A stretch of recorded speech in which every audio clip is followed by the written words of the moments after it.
Erik Ten Hag's 3 reasons for watching Man United's crunch clash with Crystal Palace. Erik Ten Hag has travelled to England and is set to attend Manchester United's Premier League showdown with Crystal Palace on Sunday. While it's been a grim season for the Red Devils, they'll be hopeful of putting on a show for their new manager. Especially given what's on the line, Manchester United will go into Sunday's match with Palace needing a positive result. Should they win or draw, the Red Devils will have qualified for the Europa League, meaning an extra £5 million in their wallet. But if they lose and West Ham get a result away at Brighton, it will mean the humiliation of the UEFA Conference League beckons. Ten Hag is expected to watch from the sidelines along with Mitchell van der Gaag, who is also swapping Ajax for Old Trafford. And Express Sport will now take a look at 3 reasons the Dutch pair will have for watching the contest at Selhurst Park. Erik Ten Hag, Man United's 25-man squad for next season with 6 signings. United are expected to go as strong as possible for the match with Palace, given their place in the Europa League is at stake. And that means Ten Hag will be able to get a close look at players he thinks are worth keeping as he looks to build a dynasty at Old Trafford. Cristiano Ronaldo has already been praised by the Dutchman who, earlier this week, called the 37-year-old a giant of the game.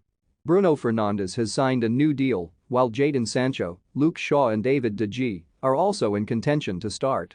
They seem the players worth keeping, along with Raphael Varane, at the current moment in time. Whether Ten Hag thinks differently, however, is something only time will tell. Don't miss Ten Hag's 10 transfer targets at Man United explained. Anthony comments suggest Ten Hag reunion at Man United is possible. Man United have 5 players who can be amazing under Ten Hag. Ten Hag can also look at players he thinks aren't up to scratch. There are question marks over fullbacks Aaron Wan-Bissaka, Diogo Dalot and Alex Telles, with the trio all enduring troublesome campaigns. Likewise Harry Maguire and Victor Lindelof, with the pair regressing over the course of the campaign, having previously been dependable under Ole Gunnar Solskjaer.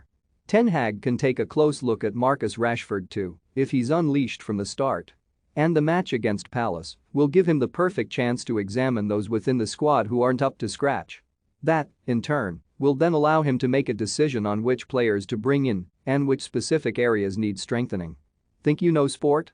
Test your sporting knowledge with our tricky quiz by being seen in the stands. Ten Hag can send a message to the United players he's inheriting. It will show that he's got the hunger to succeed by attending a match so soon after finishing with Ajax.